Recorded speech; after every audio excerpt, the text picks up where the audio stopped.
تو منافق اسے کہتے ہیں جس کے دل میں ایمان نہ ہو، اندر سے وہ دشمن ہو اور زبان سے کہے میں تو مسلمان، میں تو مومن ہوں۔ آج بھی معاشرے میں بہت سے منافقین آپ کو مل جائیں گے، دل میں آپ سے کہے کہ میں تو آپ سے بڑی محبت کرتا ہوں، دل میں یہ کہ گالی بک رہا ہو، دشمن ہو۔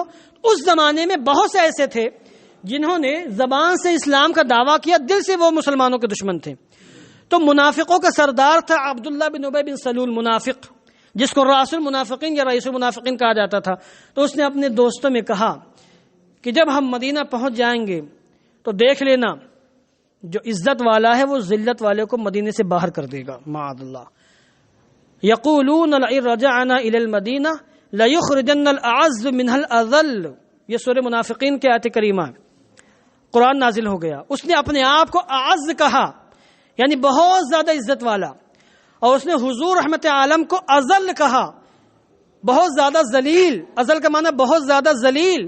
تو اس نے اپنے آپ کو اعز کہا اور حضور کو اذل کہا، اور کہا کہ جب ہم مدینہ پہنچیں گے تو دیکھ لینا اعز یعنی عزت والا اذل کو یعنی ذلت والے کو مدینے سے باہر کر دے گا۔ وہ لوگ آ رہے تھے، قرآن نازل ہوا، حضور مدینہ منورہ میں قرآن نازل ہوا، اور اس کی پوری پول قرآن مقدس نے کھول دی، اور قرآن مقدس جبریل امین لے کر کے آئے اور کہا اللہ نے یقولون لئن رجعنا الی المدینہ لیخرجن الاعز منها الاذل، یہ منافقین اے محبوب یہ بکواس کرتے ہیں کہ جب ہم مدینہ پہنچیں گے تو عزت والا ذلت والے کو مدینے سے نکال کر باہر کر دے گا۔ وَلِلَّهِ الْعِزَّةُ وَلِرَسُولِهِ وَلِلْمُؤْمِنِينَ وَلَكِنَّ الْمُنَافِقِينَ لَا يَعْلَمُونَ، اور اسے پتہ نہیں ہے کہ عزت تو اللہ کے لیے ہے، عزت رسول اللہ کے لیے ہے، اور رسول اللہ کے صدقے میں عزت تمام مسلمانوں کے لیے ہے۔ قرآن مقدس نازل ہو گیا۔ اب سنیں اللہ کی شان، اللہ کی قدرت دیکھیں۔ کبھی کبھی شیطان کے گھر میں نیک صالح بچہ پیدا ہو جاتا ہے۔ عبداللہ بن ابی بن سلول منافق تھا، اور اس کا بیٹا عبداللہ وہ سچے پکے مسلمان تھے۔ باپ کا نام بھی عبداللہ، بیٹے کا نام بھی عبداللہ۔ عبداللہ سڑا دشمن رسول، بدترین کافر منافق، اور بیٹے سچے عاشق رسول، سچے محب رسول۔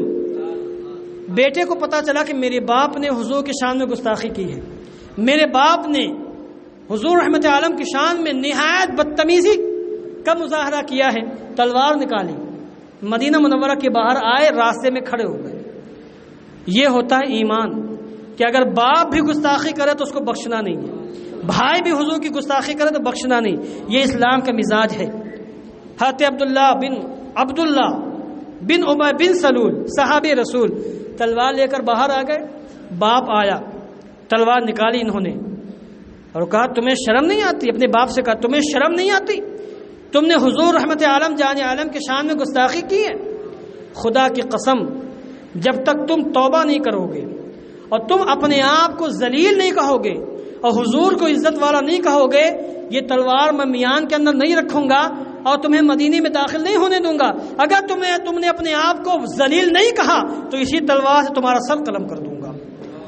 عبداللہ بن ابی مجبور ہو گیا، اور روایتوں میں آیا کہ جب تک اس نے اپنے آپ کو ذلیل نہیں کہا تب تک انہوں نے اسے مدینے میں داخل نہیں ہونے دیا۔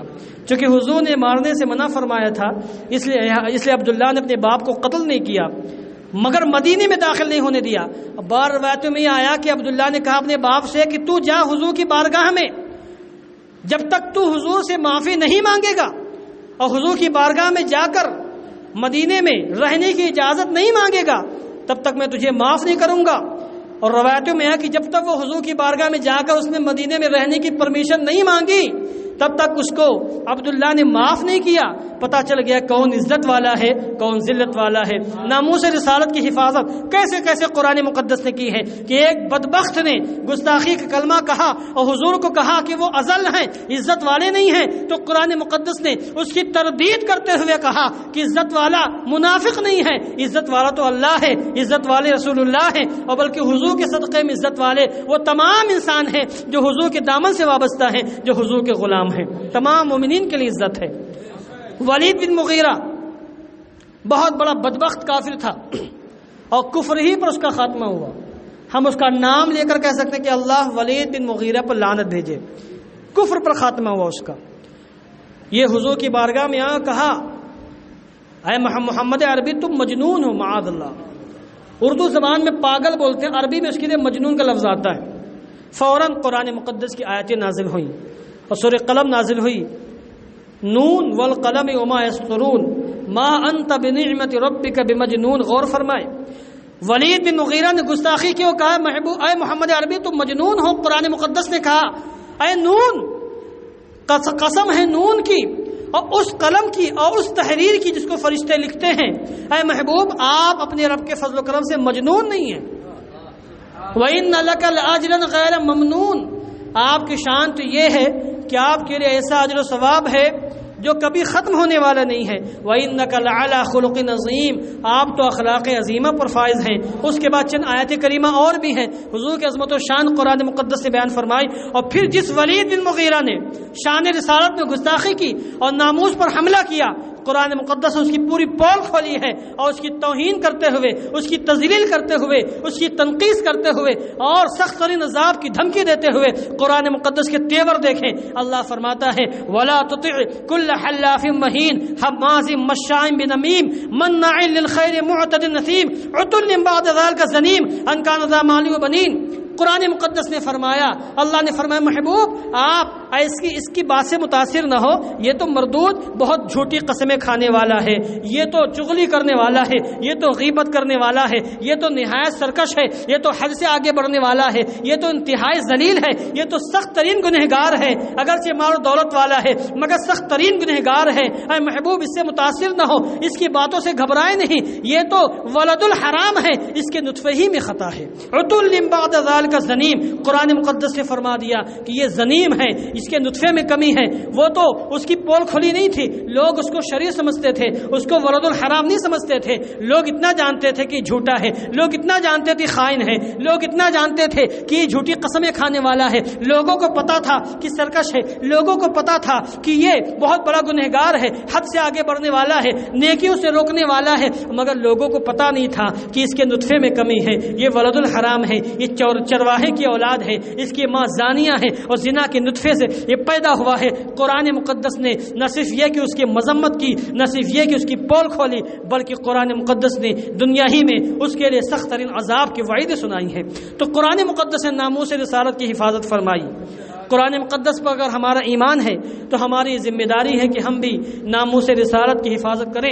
اور جب بھی حضور رحمت عالم کے ناموس پر، آپ کی عظمت و شان پر کسی قسم کا حملہ ہو تو ہم جس سوسائٹی میں ہو، جس معاشرے میں ہو، جس منصب پہ بھی ہو، جیسے بھی ہو، ہماری ذمہ داری ہے اپنی حیثیت اور اپنے اعتبار سے ہم حضور رحمت عالم جان عالم کے عظمت و شان کی حفاظت کریں اور حضور رحمت عالم کے ناموس کی حفاظت کا ہم فریضہ انجام دیں. ایک شخص تھا حضور کی بارگاہ میں آیا، گستاخی کی اور کہا کہ محمد عربی کو تو ان کے رب نے چھوڑ دیا ہے، محمد عربی کو ان کے رب نے چھوڑ دیا ہے. فوراً قرآن مقدس کی آیتیں نازل ہوئیں، سورہ ضحیٰ نازل ہوئی. والضحیٰ واللیل اذا سجا ما ودعك ربك وما قلى وللآخرة خير لك من الأولى ولسوف يعطيك ربك فترضى. قرآن مقدس نازل ہو گیا اور یہ کہا والضحیٰ، قسم ہے چاش کے چمکتے دمکتے سورج کی، واللیل اذا سجا، قسم ہے رات کو، رات کی جب وہ چھا جائے، ما ودعك ربك وما قلى. اے محبوب آپ کے رب نے آپ کو چھوڑا نہیں ہے اور نہ ہی آپ کا رب آپ سے ناراض ہوا ہے. وللآخرة خیر لک من الاولی.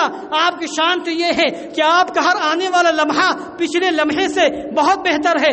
آپ کی شان تو یہ ہے وَلَسَوْفَ يُعْطِيكَ رَبُّكَ فَتَرْضَىٰ. ان قریب آپ کو آپ کا رب اتنا دے گا، اتنا دے گا، اتنا دے گا کہ محبوب آپ راضی ہو جائیں گے، اے محبوب آپ خوش ہو جائیں گے. اس لیے ہمارے امام نے کہا زہ عزت و اعتلاء محمد کہ ہے عرش حق زیر پائے محمد، بقا عرش ان کا، فلک فرش ان کا، ملک خادمان سرائے محمد. خدا ان کو کس پیشان سے، کس پیار سے دیکھتا ہے. دعا جو آنکھیں ہیں محوے لقائے محمد، محمد برائے جناب الہی، جناب الہی برائے محمد. عصائے کلیم ازدہائے غضب تھا، گیروں گیروں کا سہارا. عصائے محمد گیروں کا سہارا، عصائے محمد گیروں کا سہارا، عصائے محمد. اور خدا رضا پل سے اب وجد کرتے گزریے، رضا پل سے اب وجد کرتے گزریے کہ ہے رب سلیم صدائے محمد کہ ہے رب سلیم، صدائے محمد، اور خدا کی رضا چاہتے ہیں دو عالم، خدا چاہتا ہے رضائے محمد،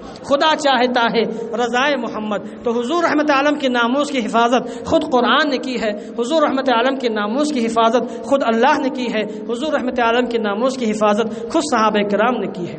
حضرت ابراہیم رضی اللہ تعالیٰ عنہ جو حضور کے شہزادے تھے، ان کا انتقال ہو گیا، تو حضور کے تمام بیٹوں کا انتقال ہوا۔ عاص بن مغیرہ، عاص بن وائل حضور کی بارگاہ میں آیا اور گستاخی کی، اور اس نے خوشیاں منائی کہ اے کافرہ مبارک ہو، اب تو محمد عربی کی نسل ختم ہو گئی، یہ چند دن کی بات ہے، یہ چلے جائیں گے، ان کا قصہ ختم ہو جائے گا، ان کا کوئی تذکرہ کرنے والا باقی نہیں رہے گا، کیونکہ ماں باپ کے تذکرے بیٹوں سے باقی رہتے ہیں، ان کے بیٹے ختم، نسل ختم، دین محمدی ختم ہو جائے گا۔ اس نے گستاخی کی، قرآن مقدس کی آیت نازل ہوئی، سورہ کوثر نازل ہوئی، انا اعطیناک الکوثر فصل لربک وانحر ان شانئک هو الابتر۔ یقیناً اے محبوب، ہم نے آپ کو بہت زیادہ خوبیوں سے مالا مال فرمایا ہے، ہم نے آپ کو حوض کوثر دیا ہے، ہر طرح کی خوبیاں عطا فرمائی ہیں۔ فصل لربک وانحر، اے محبوب لہذا آپ اپنے رب کے لیے نمازیں پڑھیں، قربانی پیش کریں۔ ان شانئک هو الابتر، یقیناً جو آپ کا دشمن ہے اسی کی نسل ختم ہو جائے گی۔ اے محمد عربی، اے محمد مصطفیٰ، آپ کی نسل قیامت تک باقی رہے گی۔ غور فرمائیں، جب بھی ناموس پر حملہ ہوا ہے، اللہ عز و جل نے قرآن مقدس کے اندر آیات کریمہ نازل فرمائی ہیں، اپنے محبوب کی ناموس کو بیان فرمایا ہے، اپنے محبوب کی عظمت و شان کو بیان فرمایا ہے، اور حضور کی تذکرے تو ایسے بلند کیے، ایسے بلند کیے۔ میں ایک مثال دے کر آپ سے رخصت ہوتا ہوں۔ اللہ عز و جل نے سورہ انشراح میں فرمایا، الم نشرح لک صدرک ووضعنا عنک وزرک الذی انقض ظہرک ورفعنا لک ذکرک ورفعنا لک ذکرک۔ اے محبوب، ہم نے آپ کی خاطر آپ کا ذکر بلند کر دیا، آپ کی خاطر آپ کا ذکر بلند کر دیا۔ کیسے بلند کیا؟ کیسے بلند کیا؟ اب غور فرمائیں، دنیا میں کوئی بھی لمحہ ایسا نہیں جاتا، کوئی بھی لمحہ، کوئی بھی سیکنڈ ایسا نہیں گزرتا کہ ذکر الہی کے ساتھ، ذکر خدا کے ساتھ ذکر مصطفیٰ نہ ہو رہا ہو۔ جب جب ذکر مصطفیٰ ہوگا، ذکر خدا ہوگا، ذکر مصطفیٰ بھی ہوگا۔ کہیں سورج ڈوب رہا ہے، مغرب کی اذان ہو رہی ہے، اور عین اسی وقت کہیں صبح صادق فجر کی اذان ہو رہی ہے، بعین ہی اسی وقت کہیں ظہر کی اذان ہو رہی ہے، کہیں عصر کی اذان ہو رہی ہے، کہیں مغرب کی اذان ہو رہی ہے، اور اذان میں مؤذن کہہ رہا ہے اللہ اکبر اللہ اکبر اللہ اکبر اللہ اکبر اشہد ان لا الہ الا اللہ اشہد ان لا الہ الا اللہ۔ اگر اتنا کہتا اور رک جاتا، اذان مکمل نہ ہوتی جب تک مؤذن یہ نہ کہہ لے اشہد ان محمد الرسول اللہ، میں گواہی دیتا ہوں محمد اللہ کے رسول ہیں۔ اذان میں خدا کے ذکر کے ساتھ رسول اللہ کا ذکر ہو رہا ہے، رسول اللہ کا ذکر ہو رہا ہے، نماز ہو رہی ہے۔ نماز اس وقت تک مکمل نہیں جب تک رسول اللہ کا ذکر نہ ہو جائے۔ کہنے والے کہہ کے چلے گئے کہ نماز میں حضور کا خیال آ جائے نماز نہیں ہوگی، معاذ اللہ ثم معاذ اللہ۔ ارے اسلامی عقیدہ تو یہ ہے کہ وہ نماز ہی نہیں جس میں ذکر خدا کے ساتھ ذکر مصطفیٰ نہ ہو، ذکر خدا کے ساتھ ذکر رسول نہ ہو، ذکر خدا جو ان سے جدا چاہو نجدیوں، واللہ ذکر حق نہیں کنجی سقر کی ہے۔ اے نجدیوں، اگر تم ذکر خدا سے ذکر مصطفیٰ کو الگ کرنا چاہو تو خدا کی قسم ذکر مصطفیٰ سے ذکر خدا الگ ہو جانے کے بعد یہ اللہ کا ذکر نہیں بلکہ یہ جہنم میں لے جانے والا سامان ہے۔ وَرَفَعْنَا لَكَ ذِكْرَكَ، ہم نے آپ کے لیے آپ کے ذکر کو بلند فرما دیا ہے۔ جب جب رسول اللہ کا ذکر ہوگا، رسول اللہ کا ذکر ہو رہا ہے، اور ہر لمحے اللہ کا ذکر ہو رہا ہے، ہر لمحے رسول اللہ کا ذکر ہو رہا ہے۔ آپ غور فرمائیں، نماز میں رسول اللہ کا ذکر ہے، اذان میں رسول اللہ کا ذکر ہے، روزے حج زکات میں بھی رسول اللہ کے تصور کے بغیر، رسول اللہ کی اطاعت کا تصور کیے بغیر، اور رسول اللہ کی احادیث کریمہ کا تصور و خیال کیے بغیر نہ نماز ہو سکتی ہے، نہ زکات ادا ہو سکتی ہے، نہ حج ہو سکتا ہے، نہ ہی روزے مکمل ہو سکتے ہیں، بلکہ کوئی بھی عبادت تصور رسول کے بغیر مکمل نہیں ہو سکتی ہے۔ کوئی بھی عبادت حضور کے تصور کے بغیر اور حضور کے ذکر کے بغیر نہیں ہو سکتی ہے۔ یہ ہے مقام مصطفیٰ۔ اللہ نے اس طریقے سے اپنے رسول کا ذکر اپنے ساتھ ضم کر دیا ہے، اپنی اطاعت کے ساتھ رسول اللہ کی اطاعت کو ملا دیا ہے، اور یہ کہا اطیعوا اللہ اللہ واطیعوا الرسول، اللہ کی اطاعت کرو اور رسول اللہ کی بھی اطاعت کر لو۔ ایک مقام میں فرمایا من یطع الرسول فقد طاع اللہ، جس نے رسول اللہ کی اطاعت کر لی اس نے اللہ کی اطاعت کر لی۔ ایک مقام میں فرمایا وللہ العزت ولرسولہ، عزت اللہ ہی کے لیے ہے، عزت رسول اللہ ہی کے لیے ہے۔ قرآن مقدس نے جا بجا حضور کی اطاعت کو اپنی اطاعت قرار دیا، حضور کی عزت کو اپنی عزت قرار دیا، حضور کے پھینکنے کو اپنا پھینکنا قرار دیا، حضور کی بیعت کو اپنی بیعت قرار دیا، حضور کی دست اقدس کو دست قدرت قرار دیا ہے۔ ارے ظالموں، ارے نجدیوں، ارے وہابیوں، تم ذکر مصطفیٰ کیسے مٹا سکتے ہو؟ قرآن پڑھو گے تمہیں ذکر مصطفیٰ کرنا ہوگا، نماز پڑھو گے تمہیں ذکر مصطفیٰ کرنا ہوگا، آزاد دو گے تمہیں ذکر مصطفیٰ کرنا ہوگا۔ ورفعنا لک ذکرک، اے محبوب ہم نے آپ کے لیے آپ کے ذکر کو اتنا بلند کر دیا ہے، اتنا بلند کر دیا ہے کہ نہ میری ذات مٹ سکتی ہے اے محبوب نہ تیرا تذکرہ مٹ سکتا ہے۔ ذات مصطفیٰ کبھی، ذات خدا کبھی مٹ نہیں سکتی تو ذات تذکرہ مصطفیٰ کبھی مٹ نہیں سکتا ہے۔ ان اللہ و ملائکتہ یصلون علی النبی، غور فرمائیں، یصلون علی النبی، بے شک اللہ اس کے فرشتے نبی پر درود بھیجتے رہتے ہیں، درود بھیجتے رہتے ہیں۔ یا ایھا الذین آمنوا، اے ایمان والو، صلوا علیہ وسلموا تسلیما، تم بھی ان پر درود و سلام بھیجتے رہا کرو، بھیجتے رہا کرو۔ اس آیت کریمہ کا ترجمہ یہ ہوگا جو میں نے کیا ہے۔ آپ غور فرمائیں اللہ نے اپنے محبوب کا ذکر کیسا بلند فرما دیا ہے کہ خود ہر لمحہ اپنے محبوب پر رحمت نازل فرما رہا ہے، اپنے فرشتوں کے سامنے اپنے محبوب کا ذکر کر رہا ہے، اور اس کے فرشتے رب تعالیٰ سے ہر لمحہ دعا کر رہے ہیں اے اللہ اپنے محبوب پر رحمت نازل فرما، اپنے محبوب پر رحمت نازل فرما، اپنے محبوب پر رحمت نازل فرما۔ قرآن ہمیشہ باقی رہے گا تو ذکر مصطفیٰ بھی ہمیشہ باقی رہے گا۔ ورفعنا لک ذکرک، اے محبوب ہم نے آپ کے لیے آپ کے ذکر کو بلند فرما دیا ہے۔ بس ایک آخری بات کہہ کر میں آپ سے رخصت ہونا چاہتا ہوں۔ میں ایک بہت ہی تھرڈ کوالٹی کا ہے، آواز کھینچ رہا ہے، گلا متاثر ہو رہا ہے۔ ابھی کل بھی مجھے کئی بیانات اپنے علاقے میں جا کے کرنے ہیں، اس لیے گلے کو بچا کر رکھنا بہت ضروری ہے۔ ہمارے علاقے میں میرے علاوہ کوئی بولنے والا نہیں ہے، میں ہی اگر ٹائٹ فش ہو گیا تو سارا معاملہ ختم ہو جائے گا۔ بس ایک آیت کریمہ سنیں، آپ بغور سنیں۔ قرآن مقدس نے اللہ نے یہ فرمایا ہے قل ان کنتم تحبون اللہ فاتبعونی یحببکم اللہ ویغفر لکم ذنوبکم واللہ غفور الرحیم۔ اے محبوب آپ یہ اعلان فرما دیں، اپنے غلاموں سے کہہ دیں ان کنتم تحبون اللہ، اگر تم اللہ سے محبت کرتے ہو، گویا کہ ہم سے حضور نے فرمایا، چونکہ حضور کا خطاب صرف صحابہ سے نہیں تھا بلکہ قیامت تک آنے والے تمام مسلمانوں سے خطاب ہے۔ اگر تم اللہ سے محبت کرتے ہو فاتبعونی، تم میری اطاعت کرو، میری پیروی کرو، میرے نقش قدم پر چلو، میری بات مانو۔ اگر تم میری بات مان لو گے یحببکم اللہ، تو اللہ خود تم سے محبت کرے گا، اللہ خود تم سے پیار فرمائے گا۔ اور وَيَغْفِرْ لَكُمْ ذُنُوبَكُمْ، اور اللہ تمہارے گناہوں کو معاف کر دے گا۔ وَاللَّهُ غَفُورٌ رَحِيمٌ، اور اللہ معاف کرنے والا ہے، رحم کرنے والا ہے۔ آپ مجھے ایمانداری سے بتائیں، اور آپ کے ساتھ میں بھی خوش شامل ہوں، میں خود اپنے نفس کو بھی کہہ رہا ہوں اور آپ سے بھی عرض کر رہا ہوں، کون دنیا میں ایسا انسان ہوگا جو یہ نہ چاہے کہ وہ اپنے آقا سے قریب ہو جائے، جو یہ نہ چاہے کہ اس کا مالک، اس کا آقا اس سے پیار کرے، اس سے محبت کرے۔ کوئی بھی دنیا میں ایسا انسان، ایسا ورکر، ایسا غلام، ایسا نوکر چاکر نہیں ملے گا جس کی تمنا، جس کی آرزو نہ ہو کہ اس کا محبوب، اس کا آقا اس کا محبوب ہو جائے، اس کا آقا اس سے پیار کرے، اسے اپنے آقا کا قرب حاصل ہو جائے۔ کوئی بھی ایسا نہیں، ہر شخص کی خواہش ہوتی ہے، اور پھر جب خواہش ہوتی ہے تو پھر وہ اپنے آقا کا قرب حاصل کرنے کے لیے جتن کرتا ہے، کوشش کرتا ہے کہ میں اپنے آقا کی نظر کرم کا حقدار ہو جاؤں، میرا آقا مجھ سے پیار کرے، میں اپنے آقا کا منظور نظر ہو جاؤں، میرا آقا مجھ سے پیار کرے، میں اپنے آقا کا قرب حاصل کر لوں۔ جتن کرتا ہے، کوشش کرتا ہے، اور ان تمام چیزوں پر عمل کرنے کی کوشش کرتا ہے جن پر عمل کرنے سے اس کو آقا کا قرب حاصل ہو، بلا تشبیہ و تمثیل۔ حضور رحمت عالم جان عالم ہمارے آقا ہیں، ہمارے مولا ہیں، ہمارے داتا ہیں، اور ایسے ہمارے آقا ہیں کہ دنیا کے سارے آقا جن پر قربان ہیں، ہمارے ماں باپ، ہماری جانیں ان پر قربان ہیں۔ ان کے ایک اشارے پر آپ اپنی جان دے سکتے ہیں، قربان کر سکتے ہیں، جان و مال دے سکتے ہیں، اپنے آپ کو ہلاکت میں ڈال سکتے ہیں۔ ہم عاشقان رسول ہیں، غلامان مصطفیٰ ہیں، بلا شبہ ہر مومن حضور کو اپنا آقا مانتا ہے، حضور کو اپنا مولا مانتا ہے، اور اللہ نے ان کو مولا بنایا ہے، اللہ نے ان کو آقا بنایا ہے، اس لیے ہم مانتے ہیں۔ کوئی سوال کرے کہاں سے ثابت ہے؟ کہ حضور ہمارے آقا ہیں، حضور ہمارے مولا ہیں، تو قرآن مقدس کی آیت سنیں، النبی اولا بالمؤمنین من انفسہم، نبی کی شان یہ ہے کہ مومنین اپنی جانوں کے جتنے مالک ہیں اس سے زیادہ مالک محمد مصطفیٰ ہیں۔ محمد مصطفیٰ ہماری جانوں سے ہم سے زیادہ مالک ہیں، ان سے بڑا آقا کون ہو سکتا ہے؟ قرآن مقدس نے نسخہ دیا ہے کہ اگر ہم اپنے آقا سے قریب ہونا چاہتے ہیں تو حضور کی اطاعت کریں، حضور کی پیروی کریں۔